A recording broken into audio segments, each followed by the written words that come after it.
భద్రాద్రి కొత్తగూడెం జిల్లా ఇల్లందు మండల పూసపల్లి రొంపేడు ప్రాంతాల్లో ఎమ్మెల్యే కోరం కనకయ్య ఆధ్వర్యంలో అటవీ శాఖ ఆధ్వర్యంలో వన మహోత్సవ కార్యక్రమం నిర్వహించారు. ఈ కార్యక్రమంలో ఇల్లందు ఫారెస్ట్ డివిజన్ అధికారి కరుణాకర్ ఆచారి, ఇల్లందు డీఎస్పీ చంద్రబాను తదితరులు పాల్గొన్నారు. ఈ సందర్భంగా ఎమ్మెల్యే మాట్లాడుతూ నియోజకవర్గ వ్యాప్తంగా చెట్లను పెంచడమే లక్ష్యంగా వన మహోత్సవ కార్యక్రమం నిర్వహించడం జరుగుతుందని తెలిపారు.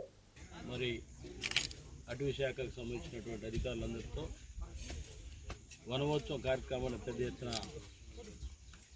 జరుగుతోంది. ఇక్కడ చాలా సంతోషం.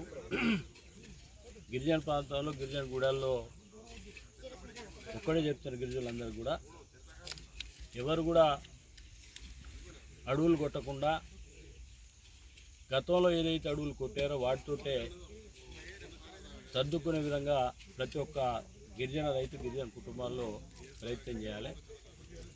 అడవులు లేకపోయినా సరే ఫారెస్ట్ అధికారులు ప్లాంటేషన్ పెట్టుకుంటే వాటిని కూడా మరి కొట్టి వ్యవసాయం చేసే పరిస్థితి నాడు మరి ఇక్కడ కనపడతా ఉంది ఈ ఇల్లందు మండలంలో. అవన్నీ మార్చుకొని దీనివల్ల ఎంత నష్టం అంటే, మనకున్నటువంటి చెట్టు ఉంటేనే మనం ఆరోగ్యంగా ఉంటాం.